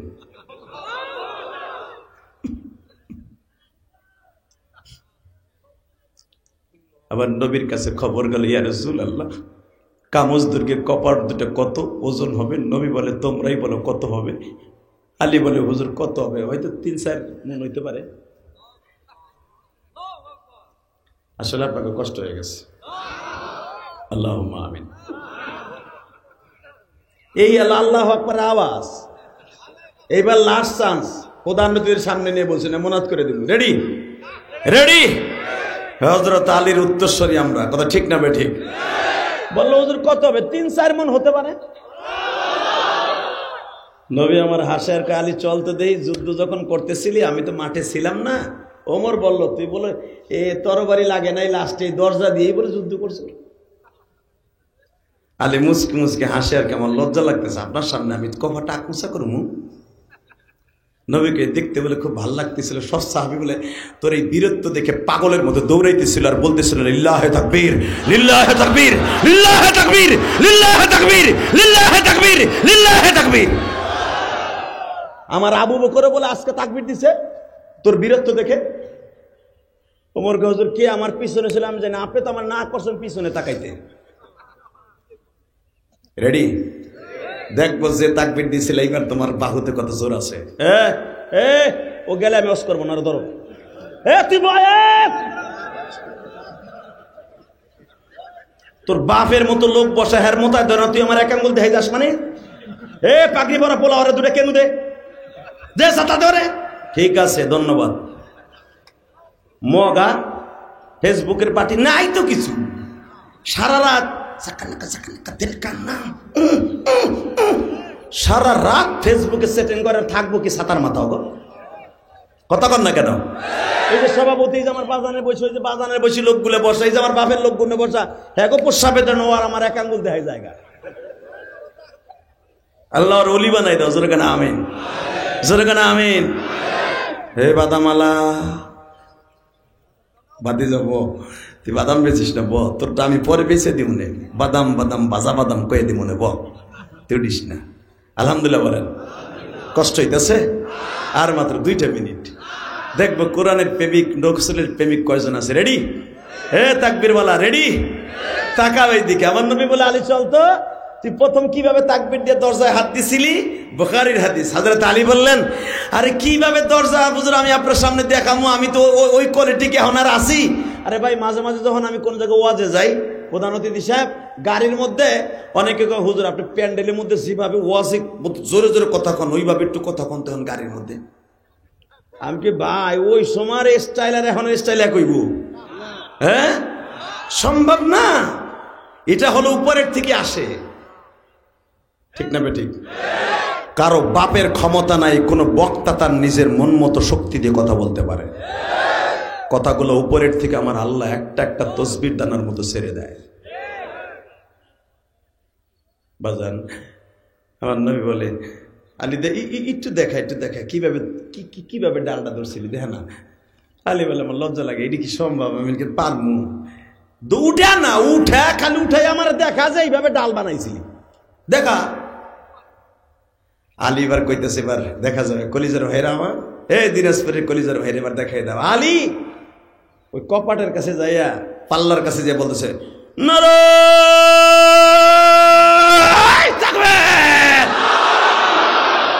আল্লাহ দেখো তোমার পাগলগুলো ওই মাঠটায় যাইতে চায়। ওখানে 4খানা সবুজ রঙের পিলার আছে খাইবারে। আলীর সেই জায়গাটা কিয়ামত পর্যন্ত এই জায়গাটা ইতিহাস হয়ে থাকবে মুসলমানের জন্য। আলী তাকবীর দিয়ে উঠাইতে চায়, দুলাও নরে না। নবী কয় কি 2 হাত দিয়ে ধর। এইবার আবার নারায়ে তাকবীর, দুলাও নরে না। নবী কয় তুই বলে 2 হাত দিয়ে 2টা টান দিছিলি? কো আলী হন লজ্জায় বয়ে পড়ছি, ইয়া রাসূলুল্লাহ এই খেলা আমার না, আপনার আর আমার আল্লাহ। আমি বুঝতে পেরেছি আন্নাল কুওয়াতা লিল্লাহি জামিআ, আল্লাহু লা ইলাহা ইল্লা হুয়াল হাইয়ুল কাইয়্যুম লা তাখুযুহু সিনাতু ওয়া লা নাওম তাবারাকাল্লাযী বিয়াদিহিল মুলক ওয়া হুয়া আলা কুল্লি শাইইন কাদির ওয়া হুয়া আলা কুল্লি শাইইন কাদির ওয়া হুয়া আলা কুল্লি শাইইন কাদির আল্লাযী খালাকাল মাউত ওয়াল হায়া লিয়াবলুয়াকুম আইয়ুকুম আহসানু আমালা ওয়া হুয়াল আজিজুল গফুর। আলী আয়াত গুনা পড়তেছে আর আলীর শরীরে রক্ত গরম হতেছে। নবী বলে আলী রে দেখ দেখ। আবার নবী এই শাহাদাত আঙ্গুলটা পাল্লার কড়ার মধ্যে দিয়ে এইভাবে উঁচা করে ফেলছে, জোরে জোরে জোরে জোরে জোরে জোরে জোরে বাজান উঁচা করে। যখন আমার নবী ঘুরাইতেছে চরকির মতো, বলে আলী রে তুই তো দেখোস নাই, এবার কানবেন। আলী তুই তো দেখোস নাই রে আলী,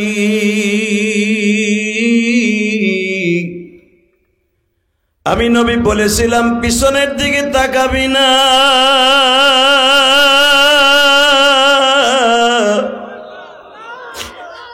তোর কেন পিছনে তাকাইতে না করছি? কারণ তোর পিছনে দাঁড়াইছিল জিবরাইল। আলী তুই যখন বাম হাত দিয়া তাকবীরের দড়ি দিয়া ওই পাল্লার উপরে আঘাত করেছ, আমি আল্লাহর কাছে একটা দরখাস্ত সাবমিট করছি, মালিক আমার আলী যেন ময়দান থেকে কাপুরুষের মতো ফিরে না আসে। আলী আমি কেন তোর এইখানে জিতাইতে চাইছি জানাস? এই হাজার হাজার সাহাবীর মধ্যে এই খায়বারের মাঠে প্রায় 3000-এর মতো সাহাবী, 2 জন শহীদ হয়ে গেছে, বাকিরা সবাই আছে। আমি তোরে সেনাপ্রধান বানাইছি,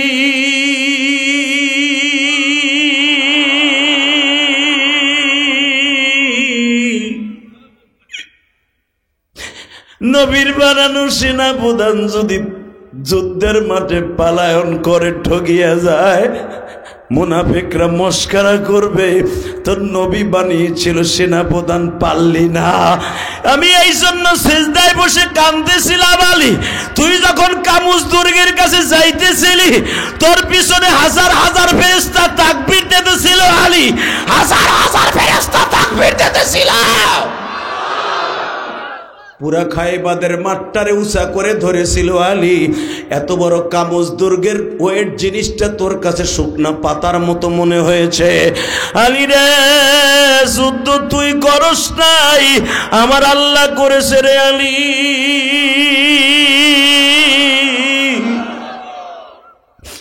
আমার দিনাজপুরের ভাইরা শুধু দিলটা নরম করে এখন চোখের পানি ছেড়ে দিবা। গুনাহ করতে লাগবে 60 বছর 70 বছর, আমার মাওলার মাফ করতে লাগবে মাত্র 1 সেকেন্ড টাইম। ও বাজান জীবনে কত গুনাহ করছো নিজেও বলতে পারবা না। আমি ইলিয়াসুর রহমান জিহাদি 12 বছর বয়সে মা হারাইছি। এখানে একটা মাদ্রাসা আছে বাবা, কত এতিম ছেলেরা এই মাদ্রাসায় পড়ে। বাজান গত 3 দিন আগে আমি একটা মাদ্রাসা এরকম ছেলেদেরকে পাগড়ি দিছি। একটা ছেলের মাথায় যখন পাগড়ি পরিধান করাইতে গেছি, প্রধান অতিথি সাহেব ছেলেটা দেখি পাগড়ির যেটুক ঝুলি আছে ওই ঝোলাটুক দিয়ে চোখ মুছে। এখানে দেখলাম সবাই মাইকের পরিচালক বলতেছে এরা যাদের গার্ডিয়ান আছেন আসেন টুপি দেবো বলছে না, বলছে না, বলছে না সভাপতি? বিশ্বাস করেন সব ছেলেদের গার্ডিয়ান স্টেজে আইছে, ওই ছেলেটার কেউ আসে নাই। এই কোরআন হাতে নিয়ে বলছি, আমি ইলিয়াসুর রহমান জেহাদি যে বছর মৌলানা পাশ করি, আল্লামা শামসুল হক ফরিদপুরের মাদ্রাসায় গৌহারডাঙ্গা, কারণ আপনারা জানেন আমার বাড়ি গোপালগঞ্জ, গৌহারডাঙ্গা মাদ্রাসা হলো শেখ মুজিবুর রহমানের বাড়ির সাথে একই জায়গায় দুইটা বাঘ জন্ম নিছে। জাতীয় নেতা হিসাবে আছে বঙ্গবন্ধুর, আপনার যে যা মনে করেন করেন গা, আমার কাছে সবচেয়ে আধ্যাত্মিক বড় নেতা হলো আল্লামা শামসুল হক ফরিদপুরি। আইয়ুব খানকে বলেছিল আইয়ুব খান টাকার দ্বারায় গরু ছাগল কিনতে পাওয়া যায়, শামসুল হককে কিনতে পাওয়া যায় না। ওই মাদ্রাসার থেকে আমি দাওরা পড়েছি, তাকানের দিকে এখন কানবেন আমি জানি না, কার মা নাই বাবা নাই। এই প্রধান অতিথি সাহেবের মা বাবা আছে কিনা জানি না, সভাপতি সাহেবের বাবা মা আছে কিনা আমি জানি না, তবে একটা ওয়াদা করে দিয়ে যাই, আমার জীবনের কথা আমি বলি। যেই বছর আমার মাথায় পাগড়ি পেঁচিয়ে দেয় আমার হুজুররা, আমরা 133 জন ছেলে পাগড়ি নিয়েছিলাম, সবার বাবা মা পাগড়ি অনুষ্ঠান দেখতে আসছে, আমার দেখার জন্য কেউ আসে নাই। আমি পাগড়িটা মাথায় দিয়ে আমি আমার ওস্তাদের রুমে গেছিলাম, 12 নম্বর রুমে গৌহারডাঙ্গা। আমি কাঁদতে কাঁদতে সারাটা রাত আমি কাঁদছিলাম বাবাজি, কারণ এই পাগড়ি প্রদান অনুষ্ঠানটা একজন হাফেজের জন্য জীবনের একটা অধ্যায়কে শেষ করে সে নতুন একটা অধ্যায় শুরু করবে।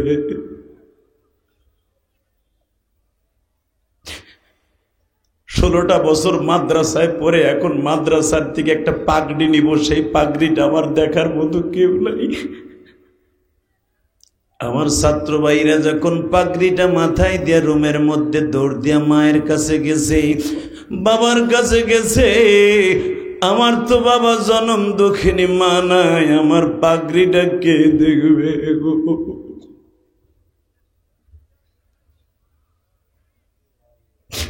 আমার পাগড়ি দেখার মতো কেউ নাই মা।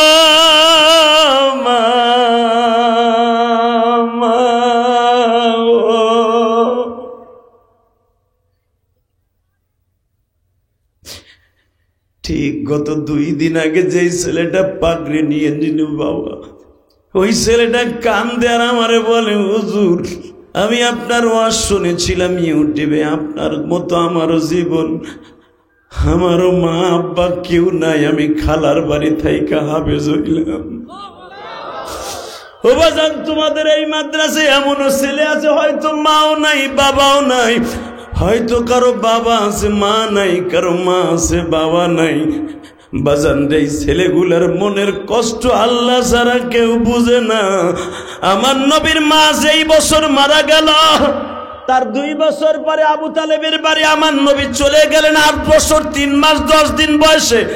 আবু তালেব আমার নবীকে মাঝে মাঝে বাজারে লয়ে যাইতেন, বাজারের সেরা মাছ, সেরা ফল, সেরা পোশাক। নবী আমার চাচারে কোনোদিনও বলতেন না চাচা আমারে কিনে দেন। আবু তালেব বলতেন বাবা তোমার কোন জিনিসটা পছন্দ হয়? আমার নবী বলে চাচা আমার কিচ্ছু লাগবে না, কারণ আমার নবী ভাবতেন আমার বাবা নাই মা নাই, চাচারে যদি আমি বেশি প্রেসার দেই চাচা আমার বাড়ির থেকে তাড়া দিবে। অবাজান এতিমদের মনের কষ্ট আল্লাহ ছাড়া কেউ জানে না। আমি আপনাদের 2টা পাও ধরে বলে দিয়ে যাই, ওই এতিমদের মুখে যদি কোনোদিন একটা লোক হাসি ফুটাইতে পারে, বিশ্ব নবীর গাড়িতে সে জান্নাতে যাবে। বিশ্ব নবীর সাথে জান্নাতে যাওয়ার নিয়ত আছে না নাই? আছে, আছে। কার কার আছে দেখি আল্লাহকে হাতুড়ে দেখান তো কার কার আছে। উঠেন উঠেন। আল্লাহ তুমি তাকায়া দেখো এই দিনাজপুরের জমিনে প্রধান অতিথিও হাত তুলছে, সভাপতিও হাত তুলছে। এই দিনাজপুর পার্বতীপুরের জমিনে হাজার হাজার মুসলমান,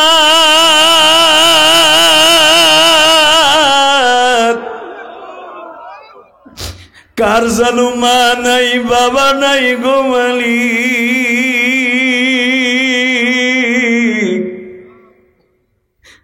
এদের জীবনের গুনাহ তুমি মাফ কইরা দাও। আল্লাহ এদের হাতগুলো কবুল করে জোরে বলেন আমিন। আবাজান শুধু আমার দিক তাকায় থাকবেন।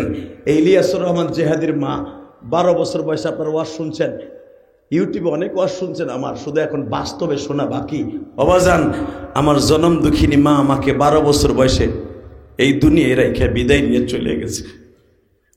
আমি মায়ের কষ্ট বুকি নিয়ে বড় হয়েছি। আমার মায়ের একটা ওসিয়াত ছিল, ইলিয়াস রে যদি কোনোদিন টাকার মালিক হস একটা মসজিদ মাদ্রাসা করিস। আমি গুনাহগার, কেরানীগঞ্জ, ঢাকা কেরানীগঞ্জ বাবুবাজার ব্রিজের গোড়ে আমি 4 কোটি টাকা খরচ করে একটা মাদ্রাসা মসজিদ বানাইছি। বাবা কেন বানাইছি জানেন? একটা মাত্র কারণে, কোরআন বুকি নিয়ে ওয়াদা করে গেলাম। আমার ছাত্ররা যখন কোরআন শরীফ পড়ে, কারণ আমার বাড়ি আর মাদ্রাসাতে একসাথে কেরানীগঞ্জ, রাত 3টার সময় সভাপতি সাহেব যখন আমি আমার কানে শরীফ ওয়াজ করে যাই যে আমার ছাত্ররা ঝুলিয়া ঝুলিয়া কোরআন তিলাওয়াত করতেছে, তখন মনে পড়ে যে আমি কেঁদে কেঁদে যাই নামাজ বলি, আল্লাহ আমার মা না বলছিল ইলিয়াস রে তুই একটা মসজিদ মাদ্রাসা বানাবি, তুই আলেম হবি, আমি মা তোরে দুধের দাবি ছেড়ে দিব। কোন আলেমের মা তাকে দুধের দাবি ছেড়ে দিছে আমি জানি না, আমার জনম দুঃখিনী মা আমার দুধের দাবি ছেড়ে দিছে। আমি মাদ্রাসায় পড়তে চাই নাই, আমার মা আমাকে বলেছিল ইলিয়াস তুই যদি আলেম হস আমি মা তোরে দুধের দাবি ছেড়ে দিব। আমার ছাত্র যখন মাদ্রাসায় কোরআন তেলাওয়াত করে তখন মনে হয় কোরআনের মধুর বাণী আমার কানে ভেসে আসে, আর এই আওয়াজগুলো আমার মায়ের কবরে চলে যায় গোপালগঞ্জে। কলিজার টুকরা ভাইরা আমার, মাদ্রাসা মসজিদে যারা সভাপতি হবেন, সেক্রেটারি হবেন, যারা কমিটির লোক থাকবেন, যারা ওই এতিমখানা মাদ্রাসার মাহফিলের কমিটিতে থাকবেন, আমি কোরআন হাতে নিয়ে বললাম একটা খাপে যে কোরআন যদি জান্নাতে যায় আপনিও জান্নাতে যাবেন। তাহলে এই মাদ্রাসায় কিছু করার দরকার আছে না নাই? জোরে বলেন আছে না নাই? আমি আপনাদের কাছে অনুরোধ করব, 10টায় বয়ান শুরু করছি, এখন রাত 11:30 বাজে। মোনাজাত শেষ করার আগে একটা লোক ময়দান ছেড়ে যাবেন না। কে কে রাজি আছেন দেখে আল্লাহকে হাত তুলে দেখান তো দাদা ভাই, একটা লোক ময়দান ছেড়ে যাবেন না। আমার এই 1.5 ঘন্টা মেহনতের পিছনে একটা লোক ময়দান ছেড়ে যাবেন না। আল্লাহ যারা আমার সাথে মোনাজাত করে যাবে এদেরকে একবার হলো মক্কা মদিনা দেখার সুযোগ দান করবা। আল্লাহ এদের বাবা মাকে তুমি মাফ করে দিবা। এ কলিজার ছাত্র ভাইরা, স্কুল কলেজের বন্ধুরা, তোমরাই পারবাই বাংলাদেশটাকে সুন্দর লাল সবুজের পতাকার মধ্যে ইসলামী হুকুমত চালু করতে। তোমরা যদি পারো সরকারকে পল্টি লাগাইতে, তোমরাই পারবা সমাজকে সুন্দর করতে। যুবকরা যদি নামাজি হয়ে যায় ইনশাল্লাহ এই দেশে প্রত্যেকটা ঘরে ঘরে নামাজি হয়ে যাবে। তাহলে কি যুবকগুলো নামাজ পড়তে রাজি আছো না নাই? মা বাবার খেদমত করতে রাজি আছো না নাই? যদি মা বাবার খেদমত তুমি করতে পারো, আমি আল্লাহর কসম করে বলে গেলাম তোমার জন্য জান্নাত অপেক্ষা করতেছে। আল্লাহ কবুল করেন জোরে না আমিন। এখানে এমনও যুবক আছে প্রতিদিন তার মা বাবাকে গায়ে হাত দেয়, আছে না নাই? জোরে কন, আরো জোরে। আপনাকে রংপুর পাটগ্রাম দেখেন নাই আজ থেকে কয়েক বছর আগে একটা যুবক প্রধান অতিথি সাহেব, মনে আছে কিনা জানি না, সারা দুনিয়া কাঁপায় ফেলেছিল ঘটনা। আনোয়ার নামে যেই যুবকটা তার মাকে বলেছিল মা আমার টাকা দিয়ে আমি নেশা করব। মা বলেছিল আমি নামাজ পড়ি, আমার জীবন থাকতে তোরে নেশার টাকা দিব না। তুই দিবি না, তোরে আজকে জবাই দিব। আরে মা রে, রাত 11টার সময় আনোয়ার এসে দেখে মা ঘুমায় এসে যায় নামাজের উপরে। জানোয়ার নামে জানোয়ার এসেই পুলিশ জিজ্ঞেস করে তুই তোর মাকে কেমনে জবাই দিলি? আনোয়ার বলে স্যার আমি আমার মার প্রথম এসে হাত পাও গুলো বাইন্ধে ফেললাম, মার বুকের উপরে বসলাম। মা তখনও হাসে আর কয় আমি জানি তুই আমারে জবাই দিতে পারবি না, কারণ আমি তোরে অনেক আদর করে লালন পালন করছি, তুই আমার একমাত্র সন্তান, তুই পারবি না আমারে জবাই দিতে। তখন স্যার আমি 2টা এবা খাই আসছিলাম, আমার মাথা ঠিক ছিল না। আমি আমার মাকে এই কথা বলার সাথে চিন্তা করলাম ও মুখটা বন্ধ করতে হইব। তখন আমার মায়ের মুখ আর চোখ আমি বন্ধ করে দিলাম। কেমনে? মায়ের কাপড় দিয়ে আমি বাঁধলাম। যুবক এখন দিলটা নরম করবি। স্যার আমি আনোয়ার, তখন আনোয়ার ছিলাম না, আমি জানোয়ার হয়ে গেছিলাম। পুলিশ বলে কেমনে কি করলি বল? বলে স্যার আমি যখন চাকুটা বাইর করছি মার গলার মধ্যে ঢুকায় দিব, পোজ দিব, তখন আমার মা বলে আনোয়ার রে আমি জানি তুই আমারে মেরে ফেলবি, আমি তোর অনুরোধ করে বলছি বাজান তুই আমার মুখের বান্ধনটা চোখের বান্ধনটা ছেড়ে দে। পুলিশ জিজ্ঞেস করে তোর মা কেন এই কাকুতি মিনতি করেছিল বল? বলে স্যার আমার মা ওই কথা আমি বলতে পারবো না, আমার মা বুঝাইতে চাইতেছে আনোয়ার রে তুই আমার চোখের বান্ধনটা ছেড়ে দে, মৃত্যুর আগে অন্তত তোর একটু দেখে যায়, তুই আমার আদরের কলিজার সন্তান। এই যুবক আমি তোর পাও দুইটা ধরে বলে যাব, জীবনে কোনোদিন মায়েরে কষ্ট দিস না ভাই, কোনোদিন বাবারে কষ্ট দিস না। বাবা পরের জমিতে কামলা দিয়া রিক্সা অটো রিক্সা ভ্যান চালিয়ে ইটের বাটায় কাজ করে, কয়লা খনিতে কাজ করে, শত শত ফুট মাটির নিচে যে কয়লা কেটে তোর মতো ছেলেরে আমার মতো ছেলেরে মানুষ করে আজকে তুই যদি নিশাখোর হয়ে যাস, এটা পৃথিবীতে বাবার অভিশপ্ত জীবন ছাড়া আর কিছু হতে পারে না। তাহলে আমার সাথে ওদা দে, যতদিন বাঁচবা অন্তত মা বাবার খেদমত করবা। কে কে রাজি আছো? আল্লাহ আমার ভাইদেরকে কবুল করো। কোনোদিন নিশা করবা না ভাইজান, কোনোদিন নিশা করবা না। যেই টাকা দিয়ে নিশা করবা ওই টাকাটা দিয়ে অন্তত কমলা আপেল দুধ কিনে খাবি, আল্লাহ তোর শরীর শক্তি দেবে। জোর করে আল্লাহু আকবার। এই বেটা এই সাদুরা বহেনে, তুই বহেনে ব, তুই ওয়াদা দিছিস না মোনাজাত না করে যাবি না? তোরা কইছর 12টা পর্যন্ত, 12টা বন্দি করবো ইনশাল্লাহ বলেন তো 30টা সেকেন্ডে বলবেন আমি 2011 সালে আমি গুনাহগার, আমার বাবাকে নিয়ে মক্কা মদিনা গিয়েছিলাম। হয়তো প্রধান অতিথি হজ করছে, সভাপতি সাহেব হজ করছে কিনা আমি জানি না, আমার বাবাকে নিয়ে হজ করছেন। উমরা হজে যাবেন তাড়াতাড়ি মিয়া, আলহামদুলিল্লাহ বলেন। যারা উমরায় যায় এদেরকে আল্লাহ হজ করায়, আলহামদুলিল্লাহ বলেন না? যারা উমরা করে আল্লাহ তাদের হজ করার সুযোগ দেয় যদি কাবা ঘর ধরে সেইভাবে কামতে পারে। আমি আমার বাবাকে নিয়ে 2011 সালে হজ করছি, আমি তো 2004 সাল থেকে হজে যাই। আল্লাহ আমাকে নেন, আমি কোনো ট্রাভেলসের মালিক না এবং আমি কারোর টাকায় যাই না। আল্লাহ ভাল না লাগলে আল্লাহ নেন। এই পর্যন্ত 17 থেকে 18 বার আল্লাহ আমাকে নিয়েছেন। যতবারই যাই কাবা ঘরটা বুকি নিয়ে চিল্লে আর কান্দে, আল্লাহ আমার আব্বা নামার লেগে দোয়া করে গেছে এই কাবা ঘরের দরজার সামনে, আল্লাহ আমার দিকে তাকান। আমার আব্বাকে কাবা ঘরের দরজার সামনে দাঁড় করে, আর যেদিন বাংলাদেশে এসে পড়বো যুবকরে বাবার দোয়া কি আমি এটি বুঝাইতে চাই। আমার আব্বা আমারে কাবা ঘরের স্বর্ণের দরজার 162 টিকিতে স্বর্ণের দরজার সামনে দাঁড়িয়ে আমার আব্বাকে আমি বুকের মধ্যে মাথাটা ঠেকাই বলছিলাম, আব্বা আপনি যদি আমারে মাফ না করেন আমার হজ হইব না। আমার আব্বা বলে আমি তোমারে মাফ করে দিছি।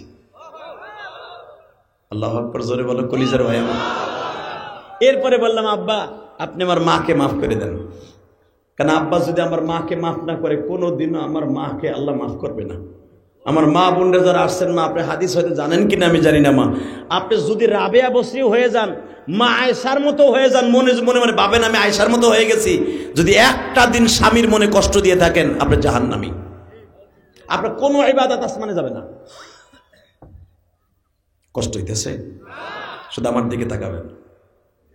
মা হারা ভাইরা, ও বাপ হারা ভাইরা, আমি যখন আমার আব্বাকে বললাম আমার মাকে মাফ করে দেন, আমার আব্বা চিল্লে চিল্লে আওয়াজ করলেন, আল্লাহ আমি ইলিয়াসের মাকে মাফ করে দিছি। এইবার আমি বললাম আব্বা এবার আমার সাথে একটা ওয়াদা দেন, আমারে দিবার মতো আর আপনার কি আছে? আমার আব্বা আমারে বুকের মধ্যে চাইপা ধরে বললেন, ও মালিক আমার ইলিয়াস যত মাহফিলে যাবে প্রত্যেকটা যুবককে তার জন্য ভালোবাসা তৈরি করে দিবা, একটা না একটা মানুষের চোখ দিয়া পানি ফেলাইবা আল্লাহ।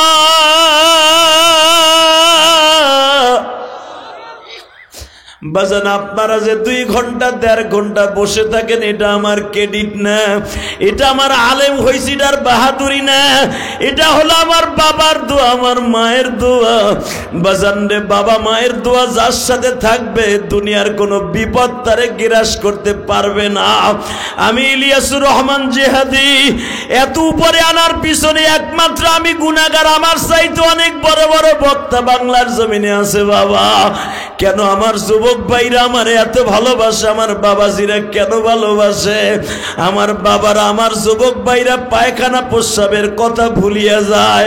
এর পিছনে বাজান এই যোগ্যতা আমার নাই, আমার এত সম্মান নাই। যদি আমার সম্মান থাইকা থাকে এটা একমাত্র আমার বাবার দোয়ার খাতিরে। আল্লাহ আমার ভাইদের, যুবক ভাইদের বাবাকে তুমি কবুল করো, বাবার দোয়া নসিব করো। 30টা সেকেন্ড এমন কোন যুবক আসো, আমি কোরআন বুকি নিয়ে বলে গেলাম, আমি যদি হাজিদের সামনে লক্ষ লক্ষ হাজির সামনে কাবা ঘরের সামনে দাঁড় করিয়ে আমার বাবার কাছে মাফ চাইতে পারি। পুলিশ আমাকে বলছিল, হাজি সাহেব ইয়া হাজ মায়াবকি মায়াবকি হাজ কান্দুসকে, আমারে কয় এইভাবে তোর বাপরে বুকি নিয়ে কান্দুসকে। আমি বললাম না আবি, তোর বাপ লিস মাফি বাস মাফি মুশকিল। বললাম না, সাথে সাথে আমার বলে হেনা হুমা জান্নাতুকা ওয়া নারুকা। পুলিশ বলতেছে, ওই দেশের পুলিশটা তো ভাই আমার দেশের পুলিশ না, ওই দেশের পুলিশটা হাদিস জানে, কোরআন জানে। সাথে সাথে বলতেছে তোর সাথে যে আছে এই লোকটা জান্নাত, এই লোকটা জাহান্নাম।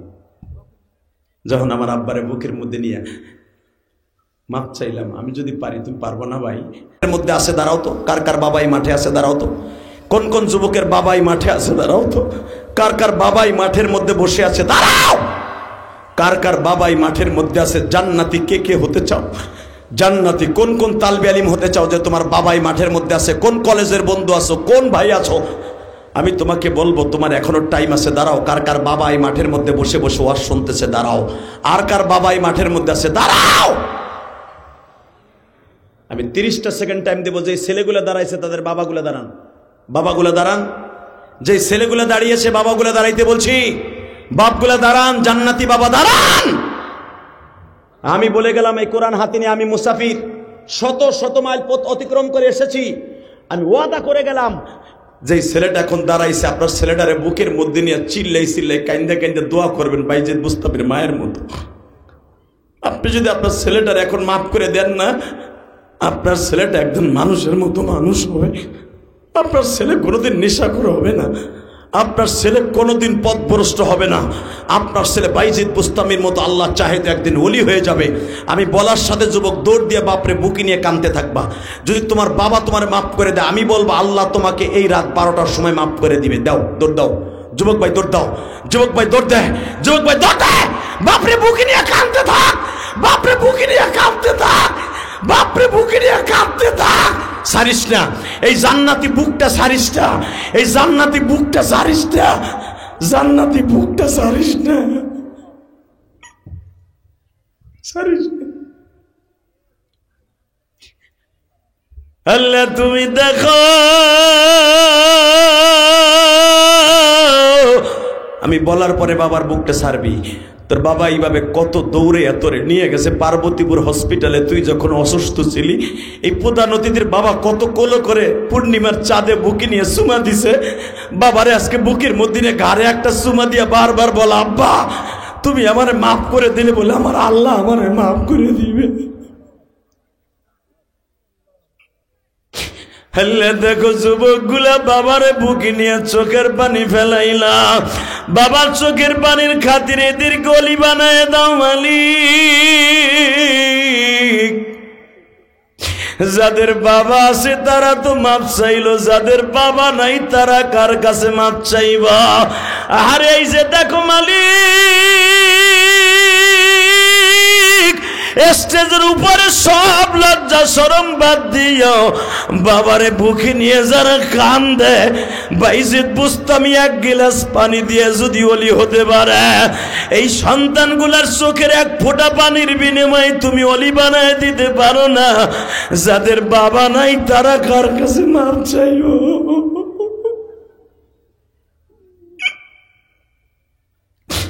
আল্লাহ যাদের বাবা নাই তারা বয়ে বয়ে কান্দে, তাদের বাবার খবরটা জান্নাতের টুকরো বানায়।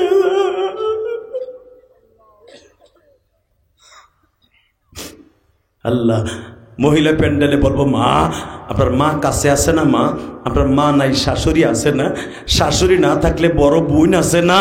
এ দাড়িপাকা বাবা, আপনাকে দুই ভাইয়ের কোনো বাপ নাই, বড় ভাই আছে না? বড় ভাইরে বুকিনে মাফ চান, আল্লাহ মাফ করে দিবে। আল্লাহ এই পুরো মজমার দোয়াকে আপনি কবুল করেন। এদের চোখের পানির খাতির এই মাদ্রাসা অনেক বড় করে দেন। বসেন, বসেন দাদা ভাই, বসো জান্নাতি ভাই। আল্লাহ এই মাহফিলটাকে আপনি কবুল করেন। জোরকানা আমিন। আল্লাহ তাকায় দেখো, এরা 11:30 পর্যন্ত একটা লোকও যায় নাই।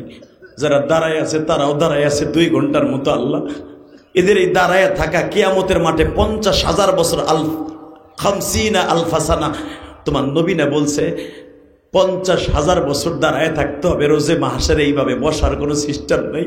যারা দাঁড়ায় দাঁড়ায় 2 ঘন্টা ওয়াজ শুনলো, এদেরকে তুমি রোজে মাহশারে কষ্ট দিবা না।